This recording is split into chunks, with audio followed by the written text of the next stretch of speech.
shop. Oh. Hey, let me ask you a question. So, let me ask you this. Like, earlier we were talking about extraterrestrials, right? And past incarnations. Yeah.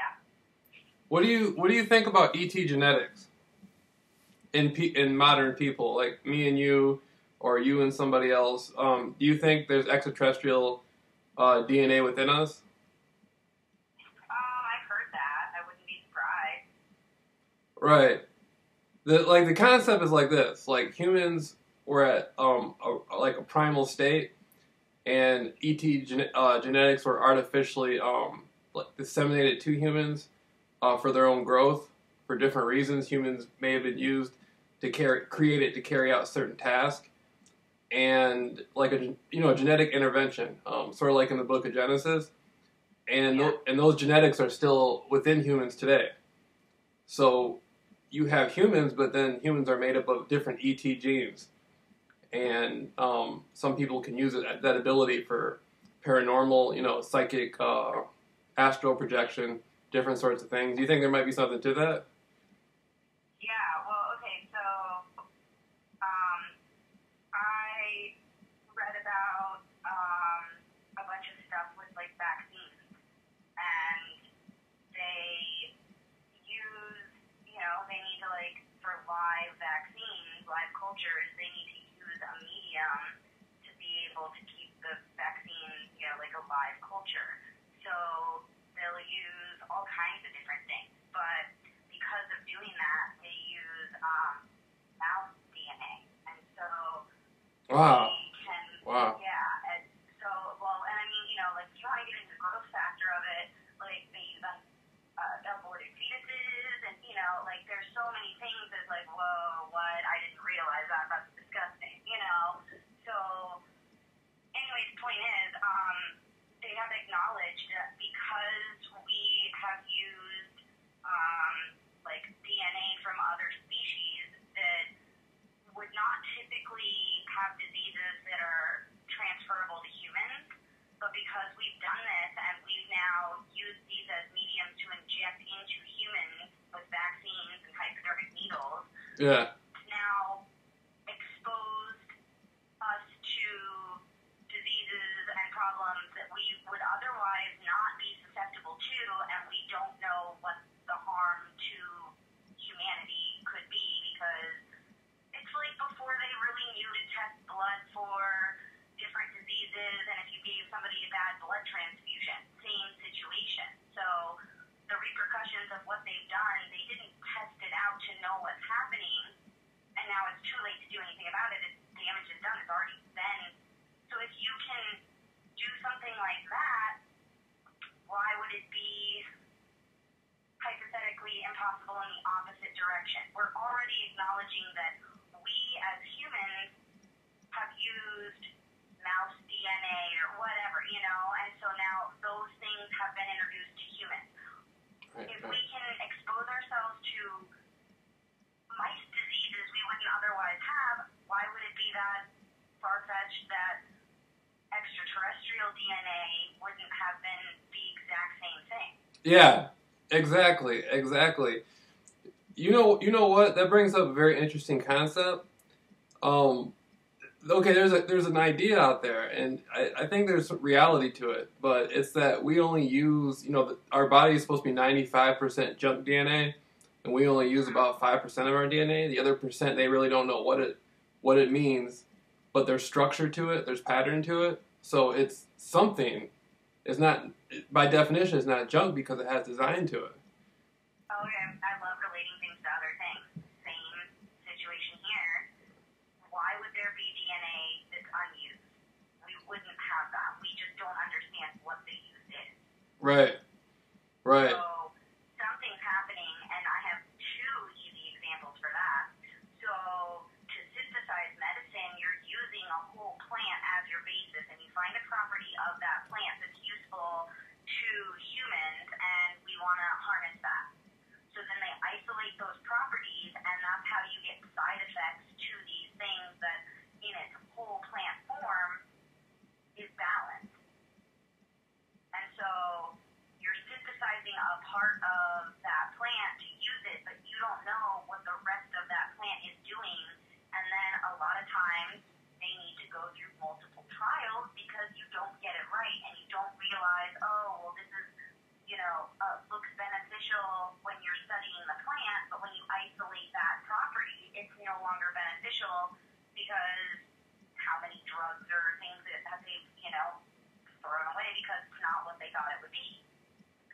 So if that, there you go for that. But then on the flip side, That's like, deep.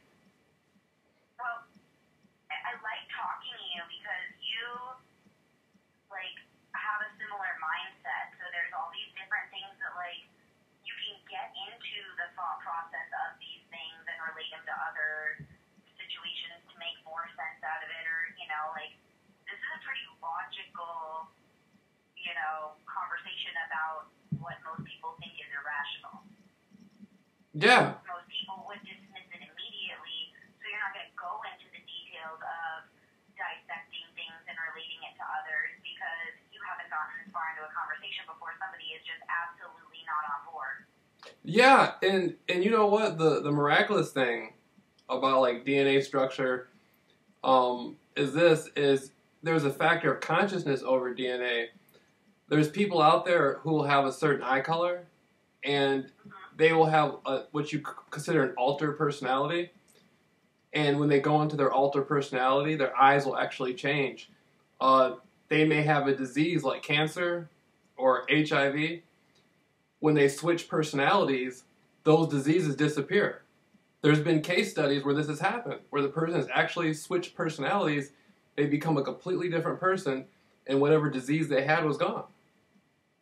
Whoa, that's crazy. Yeah, the consciousness actually can change the structure of DNA and change the whole reality of the person, through vibration. And when you get into the phenomenon of extraterrestrials, I think that's exactly what's happening here. I think there's people out there who, through their conscious awareness and vibration, they can activate certain genetics within them and do miraculous types of things. Like, I think the possibilities are endless, but, the DNA definitely has an effect, but I think the conscious... Well, and you might be interested in this if you haven't already heard. They've done,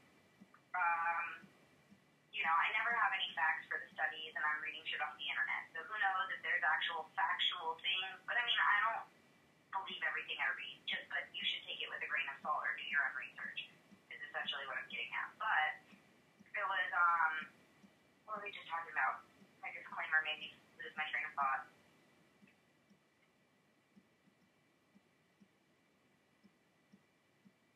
I don't know. It'll come back to me, but it's gone. Oh, the DNA. Okay. They've done studies, and there are DNA markers that you can identify survivors of the Holocaust. Right. And so if you can look at someone's DNA and know that their genetic line is a Holocaust survivor, that did something to alter your DNA. So now, I mean, there is physical situations to it. There's a lot. But the fact that a severe trauma can alter your DNA. So it doesn't have to be the Holocaust.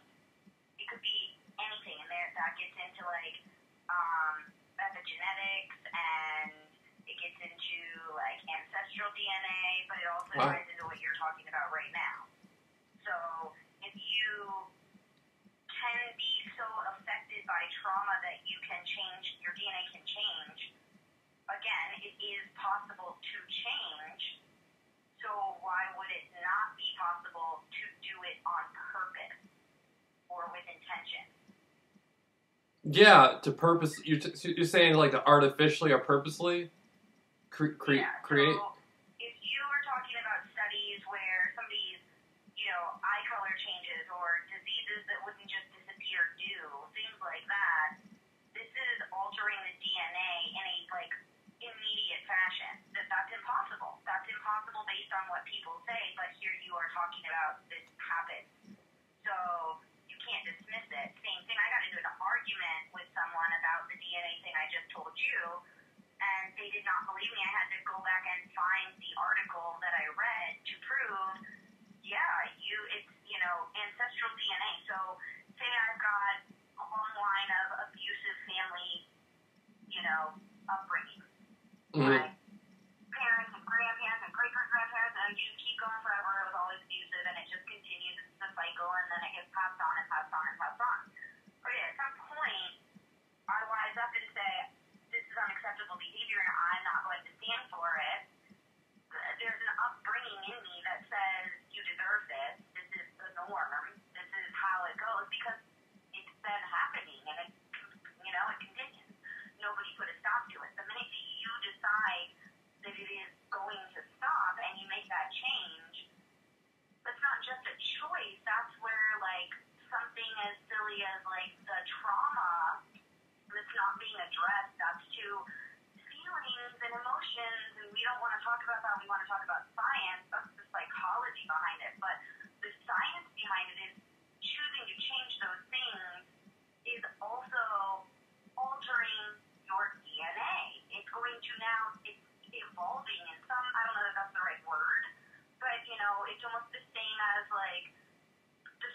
that runs across the street and gets hit versus the squirrel that teaches its babies to run across the telephone wire. Right. Right. You know, those are both squirrels, but the DNA of the squirrel that knows to run across the telephone wire, that one's going to pass its DNA on to later generations, where the ones that ran across the street get squished. Well, maybe in the future, all squirrels know to cross the street on a telephone wire and not on the road.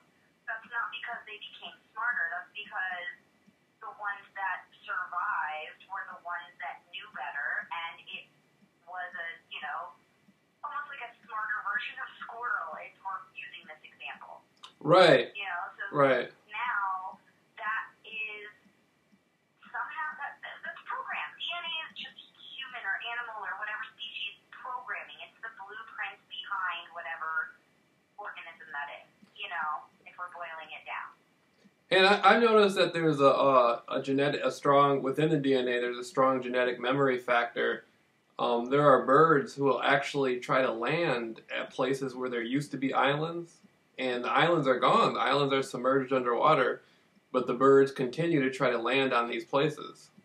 It's So they know that it was there and they right. learned, but are you talking like birds that have not been there? Like the babies of the birds that Yeah. the islands were there? Yeah, generations later, like some of these islands have been underwater for at least a few hundred years or thousands of years. And the birds, even though the islands are underwater, somehow the birds know to try to attempt it. They will go down and look for the land that used to be there to land. And it's a, Wow. yeah, And that's where, like, that's cool. And if you could understand what's really going on there, because after hundreds of years, that's like a broken habit that should have been broken.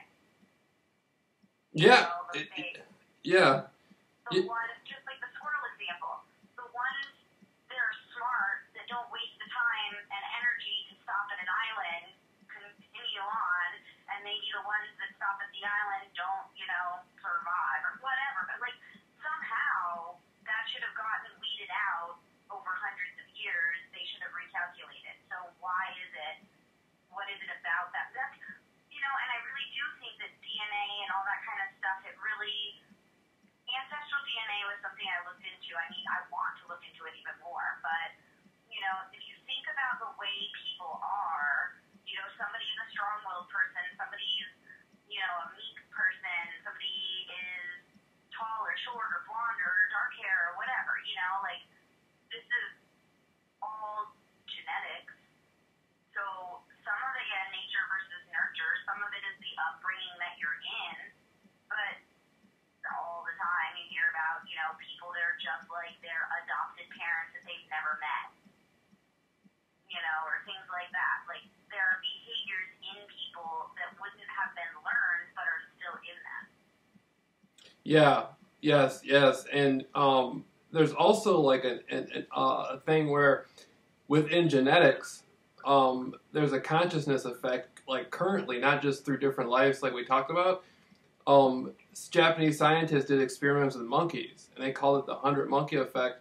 There was a group of islands, and they would teach a certain amount of monkeys on one island to perform certain techniques. You know, throwing things, memorizing things, losing things, and doing all sorts of different tricks and stuff. And the other monkeys on the other islands started picking up on the skills of the first group of monkeys that was taught on one island. And after that, it got dubbed the 100 monkey effect. So somehow the monkeys were able to transfer the information they were learning from one island to another island. So the other group of monkeys... With no exposure, or did they have exposure to each other? No exposure. No exposure at all. And the test would be done on one island, and then they would move to a different island, and the monkeys on the other island that they start to interact with would already have the skills that was pre-shown to the first group of monkeys, that the first group of monkeys learned. The monkeys on the other island, they didn't know how to do it beforehand. It wasn't until it was first introduced to the first group. And so it's like something through the ether. Something, how they're able to tap in through the ether and pick up on this information and utilize it in a way to where it's helpful for them. Well, and we've been talking about that the other day, kind of. You know, it's like,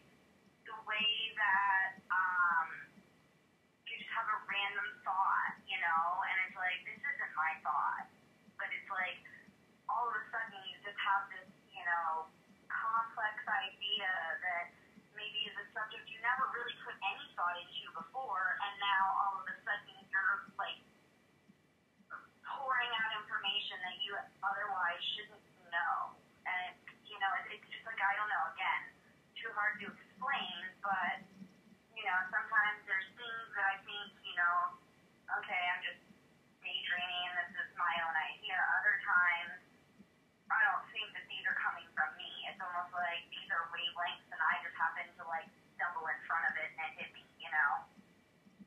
Yeah, yeah. You know. They've done the same thing on monkeys, but with humans, it's you give people crossword puzzles. And, they've done it where, they give somebody yesterday's crossword puzzle. People do better on crossword puzzles than have all, say, the New York Times or whatever, Right. So, this one was done by people yesterday. You have not seen it. It's no different in, difficulty from the one that you were given that nobody has done, but one that you've done that's already been done, you're going to do better on. And they can't explain it, but it's just the collective consciousness. Once it's been exposed. And that's kind of the other thing. It's really a stupid tangent, but you know what I think about emojis? Mo what? Emojis, on your phone, send a smiley face or a picture of an apple or whatever. Right, yeah.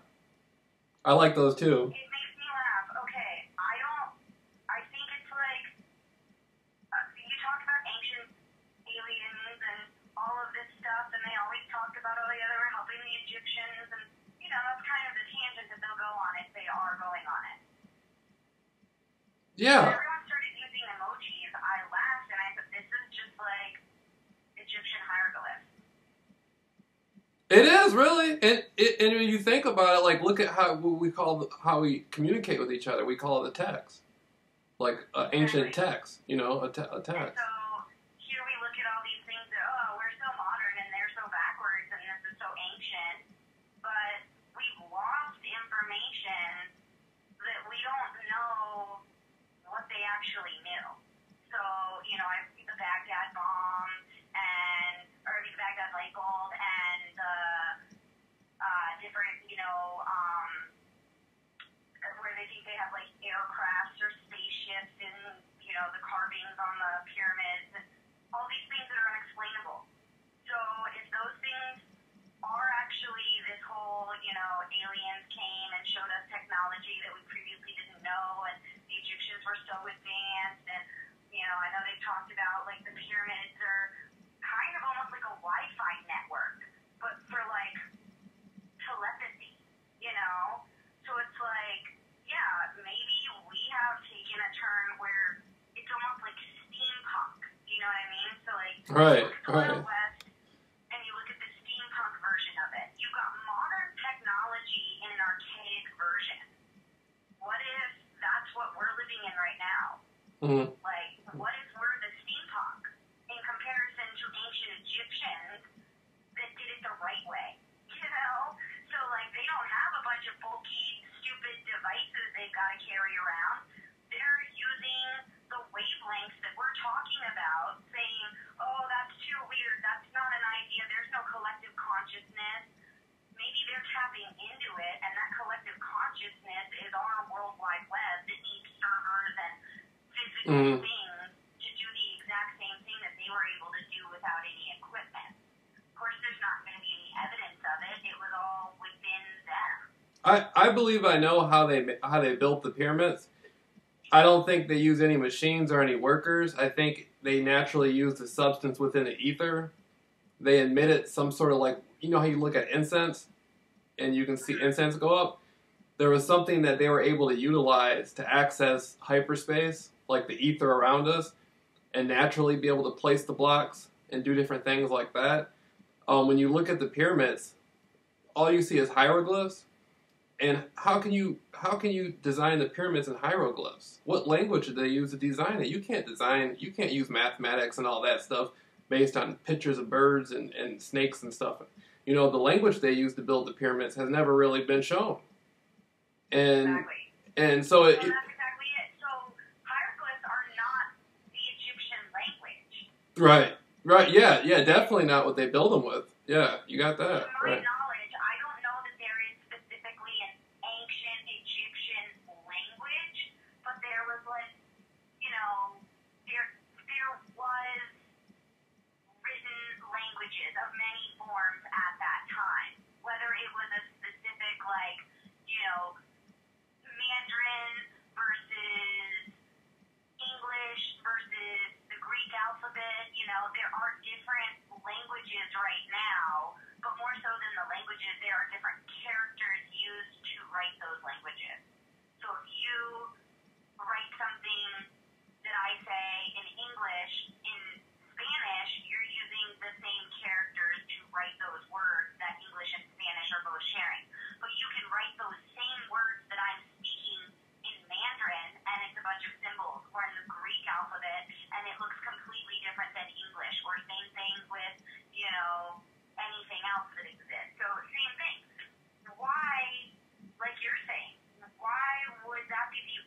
That's Right. all up for interpretation. Right. Right. And it's not like Mandarin. It's not placed together. It's like Greek. Greek used like the first letter of words because they were like such common phrases, and now that's the same thing as us having OMG or BRB or something like that. So yet again, here's an ancient concept that we're looking at them like they're so backwards, and we're now reverting back to a very similar thing. Yeah. Yeah. And you know, in today's world, like you speak a Mandarin, if you have a typewriter or you know, maybe on a keyboard it's a little different because you can have software, you know, all these programs and stuff. But when we first came from typewriters, you could never use a typewriter for Mandarin language. Like the Chinese language has like what 3,000 characters or something like that. Yeah, no, specific words and all that kind of stuff. So it's like you're not gonna have a 26-character alphabet. Right. Which, okay, Right. what do you know about that? Because in the concept of numerology, I have heard, you know, so like we didn't always have 26 letters, and if you look at what is going on with like numerology based on nines, and they put all the letters in, we should have more letters in our alphabet. Right. That may eventually like develop. So our alphabet might end up expanding.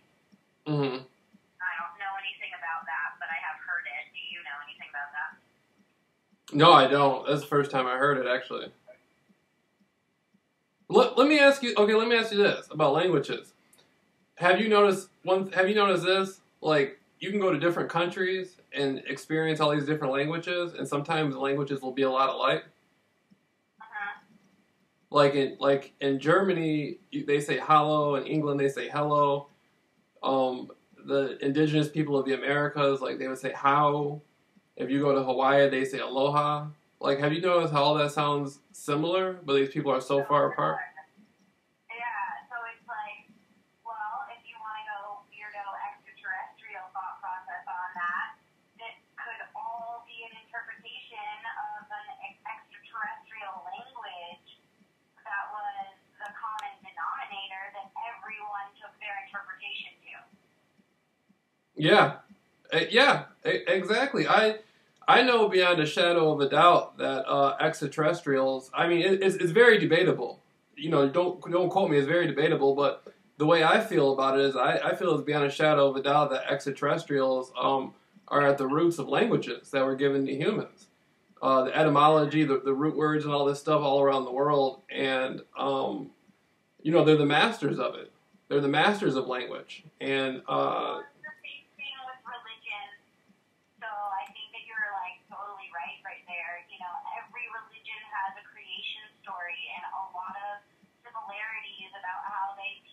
Parables and morals and all that stuff. So if you look at religion to religion and compare those different things, there's so many similarities in these stories, even though they're not the same religion and they didn't have exposure to each other. And so how do they have so many commonalities? And why are, you know, a creation story, a prodigal son, a savior, a martyr, you know, why are these, all these themes are covered in every religion, and they just happen to guarantee to get every single one of them. No religion forgets one, and the other one forgets a different one, you know?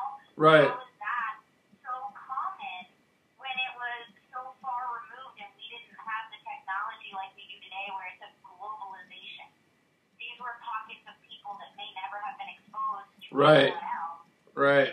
Yeah. You know, I remember one time I was going to these after school classes. I was like in 5th grade, 6th grade, and I was going to these after school classes, and we were learning about religion and stuff. It was kind of, you know, it was like a kids club, you know, so they would introduce religion, different things, and read the Bible. It was kind of like a Christian group that ran it.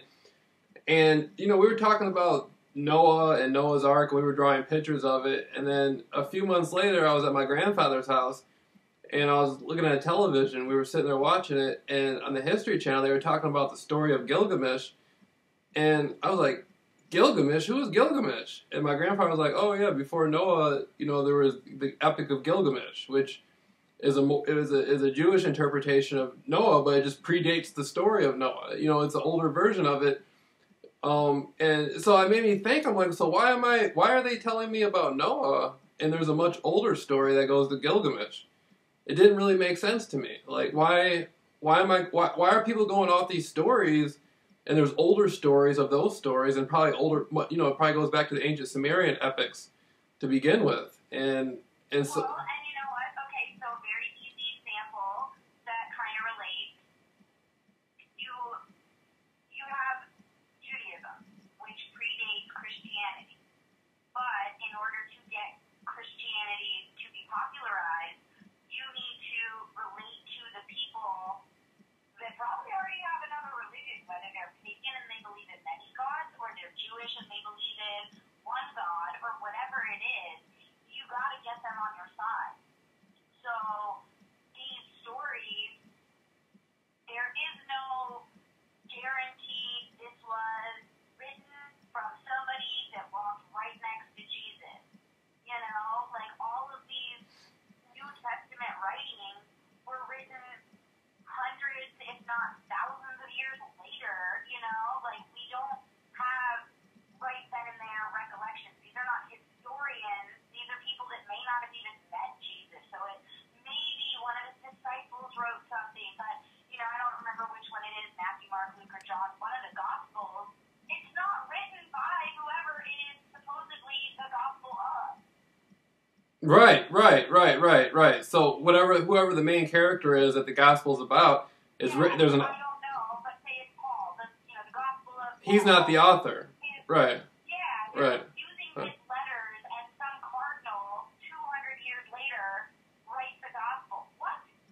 That guy is not a disciple, and now it's the Gospel of pretend Paul or whoever, and this is written by someone else, and it's been added into the Bible as if it is the truth. Then I never learned anything besides Matthew, Mark, Luke, and John. Those are the four Gospels. That's it. I went to Catholic school my whole life, and it was not until I was in college. So from 2 years old, like Mother's Free Day, Catholic church daycare type stuff, all the way through high school, 16 years of Catholic school, and not once, never did anyone tell me there were other Gospels besides those four. Not in a history class, not for argument's sake, not for disproving them. Nothing. I didn't even know they existed. So you've got the Gospel of Mary Magdalene. Well, why would they put a gospel written by a woman? We have a whole bunch of male priests in the, like, you know, dark ages writing this shit. They don't want women to have any power, so they remove her information. She's not important. Let's make her a whore, even though now they're starting to say they think Mary Magdalene was Jesus' wife. That's why she was always around. That's why she's in all the stories. And it makes sense, you know, if you look at it like that, because she's the only one, according to the scriptures, that really knew him. A lot of the disciples that were around him, they didn't really know much. They were always confused. Every time he said, have you ever noticed that? Every time he said something, they were always like bewildered and confused, and they didn't get what he was saying, and it was kind of like he was speaking in riddles to them. And then Mary Magdalene was like the only one who kind of really got what he was talking about all the time. And the Gospel of Mary Magdalene addresses that because they get very jealous of her relationship with them, and she's even saying something kind of similar to that. I'm not here to, like, take his attention or whatever. I'm here to help, you know? And then there's a whole thing about Mary Magdalene, and then she fled to France, and then there's, like, this aromatherapy, like, basically like nuns or monks or whatever. I don't know exactly what these people are, but they're basically like the fathers of aromatherapy, mothers of aromatherapy, and if you think about it, you know, they talked about anointing with oils and frankincense and myrrh and all these things. What I've also heard is, like, Jesus wasn't God. Jesus was like what you would equate to some, like, hippie alternative house guy. yeah, you know, it kind of goes with it, because if you look at the book of Timothy, It sounds very hippie-ish. Have you ever read the Book of Timothy? No, and so there you go. Another thing that, like, I'm not very familiar. Even though I went through so much Catholic school, I'm not very familiar with religious texts. I'm familiar with what my teacher's opinion that year was. Right. Yeah. Yeah, I've read a lot of religious texts over the years, especially the three Semitic religions. And one conclusion that I come to is when I look at all of creation, I look at it like this: like, I don't think one book or one doctrine, no matter how many pages it has, can really explain everything within creation and can get the cosmos within one book. To me, it's like, I was talking to somebody about this last night. It's almost like limiting it. It's like limiting It's like limiting all of creation and saying it cannot go beyond one book. Like, only one book can describe all of creation, and creation does not have the power to go beyond one book. Like, whatever you think God is, it's like saying God's limited to one book, and God cannot be in two different books, or three different books, or four different books, or God's not Rotarian, God's not universal. God can't be with every, it's almost a way of limiting the power of creation. Exactly, because people can't understand what they don't know, and if you give them too many variables, their head explodes. But again, I love just making an analogy to something that makes sense to people. It's the easiest way to explain anything. So, okay, God is the celebrity, and the Bible is his now why am I assembling? Autobiography. So it's like, okay, what if we're going to write an autobiography about Bill Clinton? Well, somebody could write that he is the worst person ever, what a cheating, horrible, corrupt, crooked politician. Somebody else could say he's a wonderful guy that saved America, he turned things around, and he's just a human, he makes mistakes, and we all falter, and, what a good guy. So you got two autobiographies about the same person written by different people with completely different opinions. And now, what if neither of those is actually who Bill Clinton really is? He would write his own autobiography, would be totally different than both of those other ones. So you could write 20 about him, So it's the same thing. Why would we think that, if there is a God or whatever greater being or power or whatever, why would he pick just one group of people? You guys get the information, no one else? No, he's not a judgmental person. He's a God. He loves everything and everyone and gives everyone equal chance, So Right. if God's going around and talking to this civilization and that civilization and tells everybody all of the different things, they're all picking up, this is important to our people, this is important to your people. So you write about this and we write about that, and we all focus on different things, and then over the course of time, look at how 9/11 has changed. Look at how, any major event that happens gets questioned, and it may or may not be accurate, and, so who shot JFK? Shouldn't we know that by now? So, like, even if it got figured, why did the Titanic sink? Well, we should probably know that by now as well. But if we do know it, it's not solving the mystery, But, like, that's how people are. Like, we learned this news story, and it was a mystery. Who killed John Benet Ramsey? I don't know. They might have closed that case, but they didn't make a news story about it. And even if they did, it was local news, not national, take up TV for years because this poor little girl got murdered.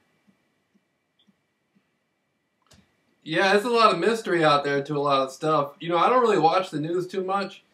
I've noticed a long time ago that whatever the general consensus reality is to something, the news at times might stray a little bit past it, but you're never really going to get the handle on what's ever going on.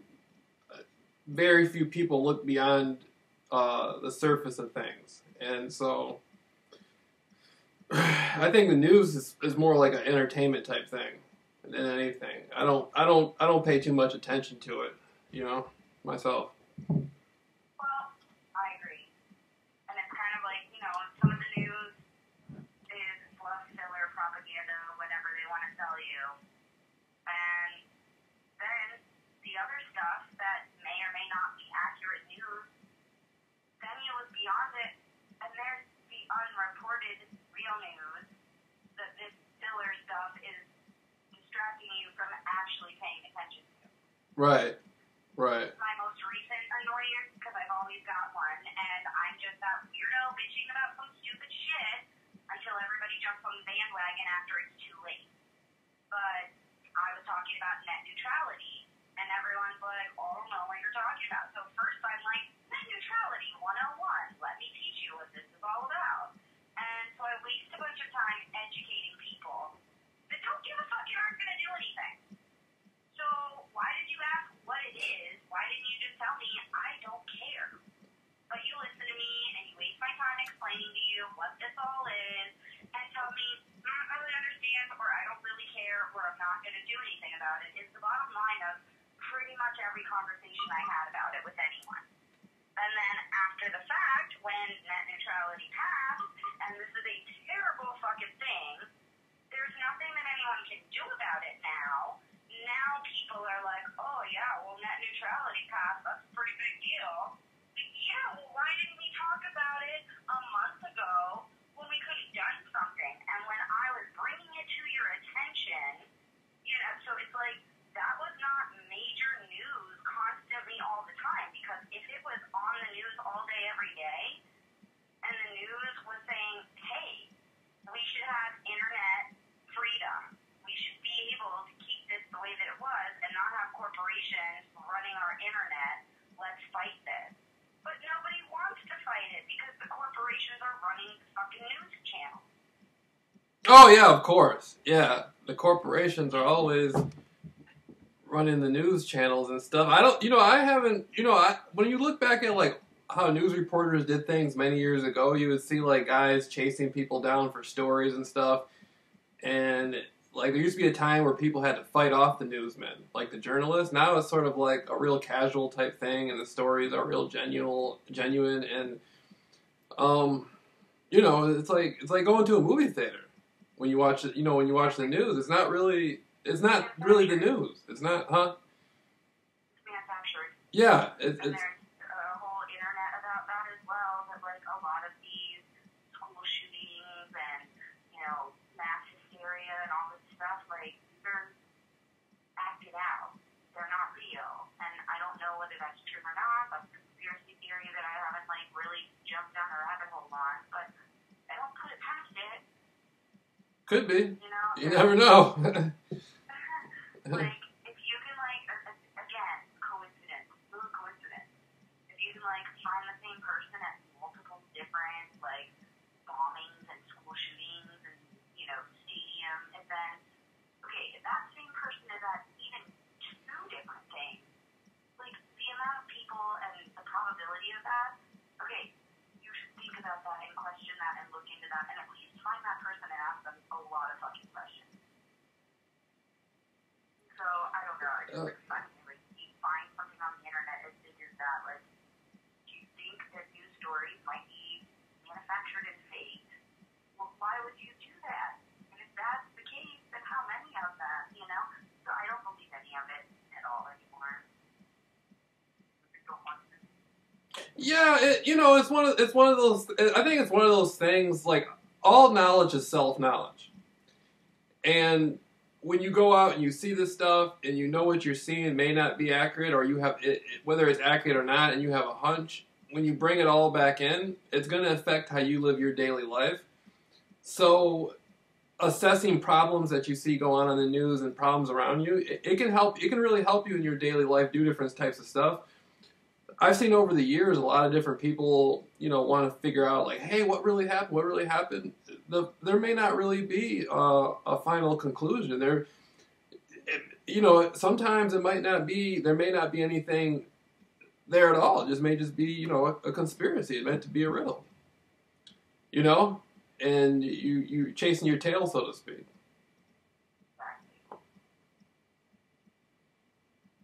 Yeah, it's a lot of mystery. It's a lot of mystery on this planet, huh? Well, like you said, it affects you. When you're watching news stories that are like scaring people into being worried, oh my god, if I go to a concert or stadium or a library or school, something's gonna shoot me. Yeah. I don't know. I've seen things where you think somebody has a real good occupation, or they're a professor, or they're a well-renowned teacher or something. They have all the answers. They may not really know too much, and then some guy who might be a janitor, working long hours or something, he may have some profound knowledge about a lot of different stuff, and you don't even know who he is. And he may have all kinds of stuff going on, all kinds of deep, explanations for things, and it might be a profound teacher. You don't even know who he is, but you can learn something from a guy at a bus stop.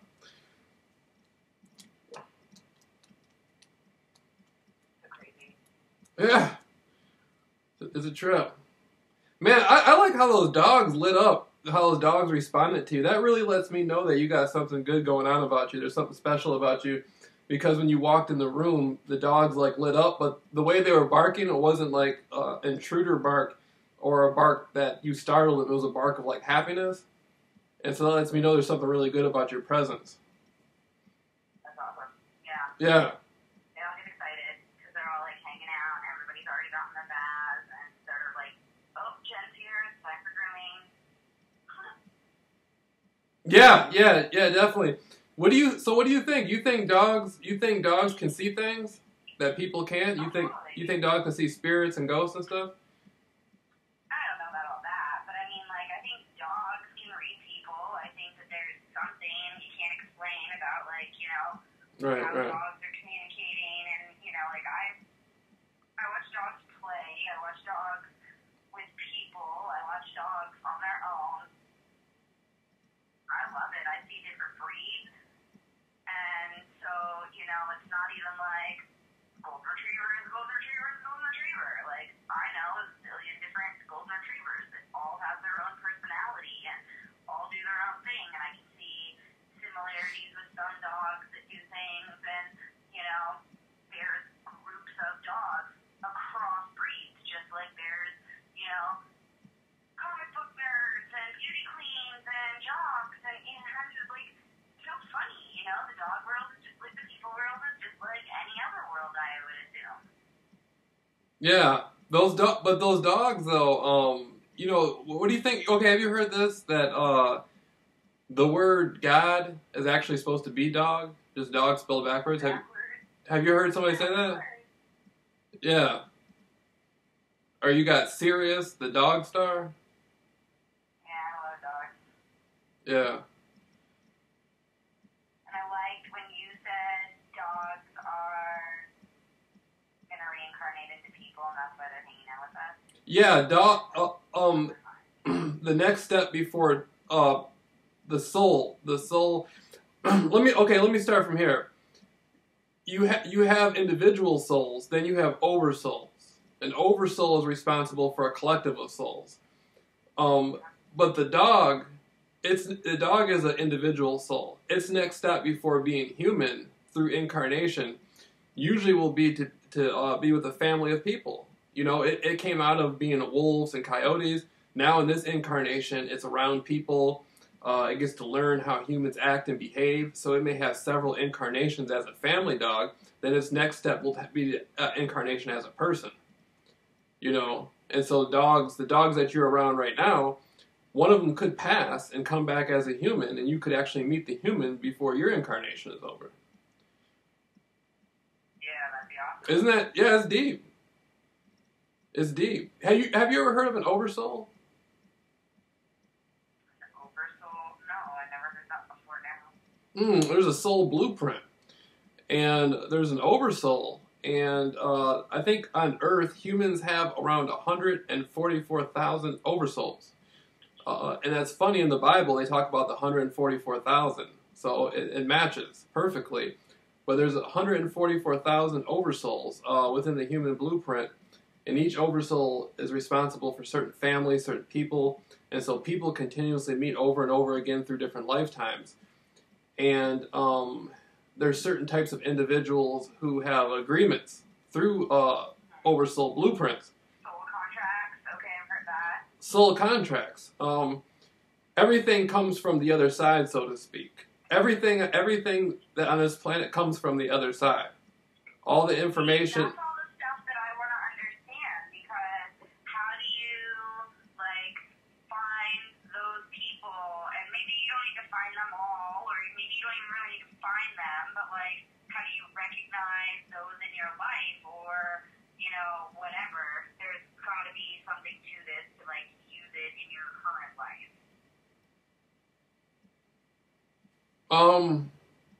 How do you do what? Like, how do you learn about that? What you're going on right now in this life, okay, cool, this is, like, real life, but that is, like, your overall soul life. So, how do you learn about your little network and your overlord and all that, you know? Oh, well, first of all, you'll know it. Like when you come across people, you'll have certain inclinations. Well, you'll know that you've come across. I've had things like that. I've had people in your life that, like, just feel different than other people or situations, or, you know, it's like I've known you forever, you know, that kind of shit. So, yeah, those people, I've recognized that those people have come and gone in my life. Some of them might still be there. If I thought about it, I might even think of more. So, Right. okay, cool. Now I've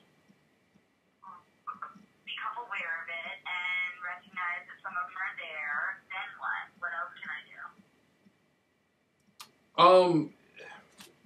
How can I, like, figure that stuff out and see what are, like, shared? This kind of, like, ties into what I was saying the other day. Like, how do you maybe, like, find out your shared past lives and, you know, how you're dynamic in that life and what you can learn from that in this one when you do recognize that you've come across those people, or, you know, gone through a situation where you can learn something from it? When you go to sleep at night, you tell yourself, "I have an intention to connect to my soul blueprint." Please, you just repeat that to yourself a few times. Say, "I have an intention to connect to my soul blueprint. Please share this information with me." You just say it a few times before you go to sleep, and you do it every single night, and throughout the week you'll get information. You'll receive images in your mind. You'll pick up on things. You'll just be sitting there, and information will be given to you. It's there to access if you ask for it. Okay. You have to ask for it. But you can go to different sorts of people who are psychics. You can go to channelers. You can go to different sorts of people who are really good at it, and people may be able to tap into these lives for you. There's common themes that occur within this life. And then when you ask for it in dream state, you just ask. I mean, you just ask. It's as simple as that. Ask and you shall receive. You just ask, "Please show me signs. Please show me information, telling me, you know, about these incarnations, about my soul blueprint, the types of people I've incarnated with." Then you go to sleep, and then you, you know, see what kind of information you can get. It, I really need information like that. That's exactly what I need, and I don't know how to find it or get it. right.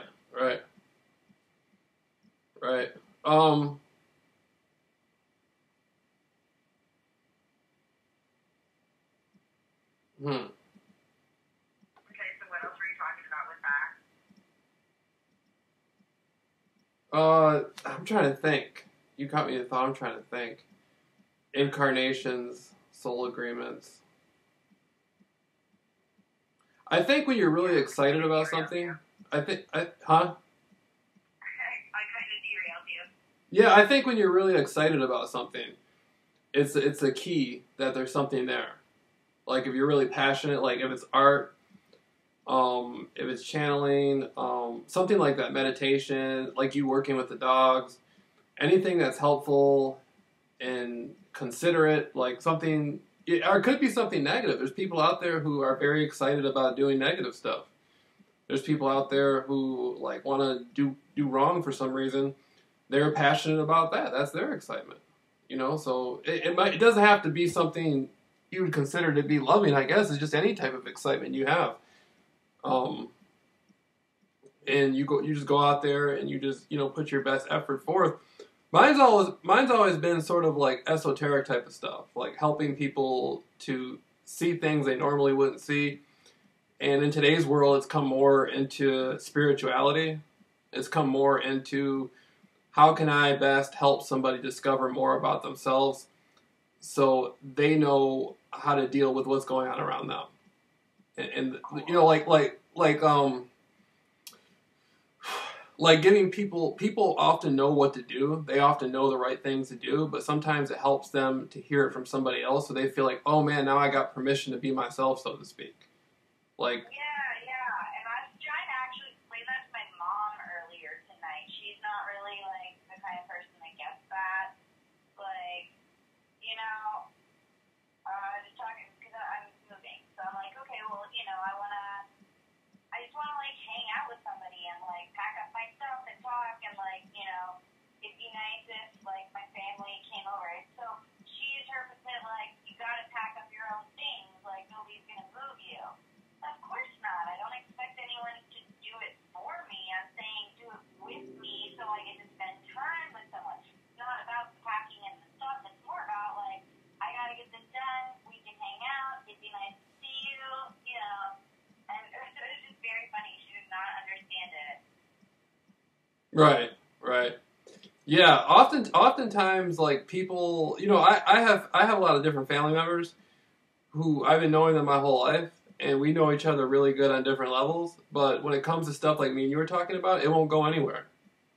Yeah. I can sit there and talk about stuff, like channeling or astral projection or talk about ET genetics and all this different stuff, parallel realities. Me and you, we just started talking not that long ago, and I can share this information with you, and you can share it back with me. But I've been knowing people my whole life, and I can't. They wouldn't even know how to respond to it. I mean, it's not that they're stupid. Yeah, it's just they are like extremely negative about it. Right. Like ignorant and like forcefully ignorant about it. I don't like that. I love my family, but my brother's not very understanding of any of it, so it's more of like a poke fun at it type stance. Yeah, for sure. Yeah, some people just kind of laugh at it.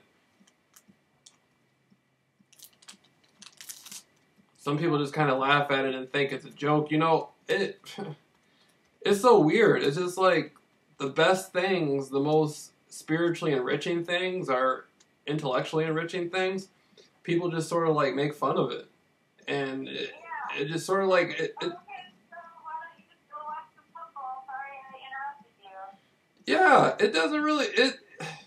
You'd be surprised what kind of stuff you got to go through to get information. You got to jump there, like to go out and read and study and have your personal experiences and try to develop yourself in a way to where you can go through the world and have the kind of life you want to have. You'd be surprised what kind of stuff you might have to go through to do that. But at the end of the day, when you go to somebody else, all they care about is like something financial, something, they just want, hey, I don't care about any of that stuff. What do you mean, astrology, my sign or whatever. I want to go to the mall. I want to go to the movies, and it doesn't really get too far. Yeah. What a shame. Yeah. But, Okay. huh? Now I can talk to you about it. Yeah. Oh, I thought you were going to say something after that. Yeah, now you can talk to me about it. For sure. Hey, let me ask you something. Yeah.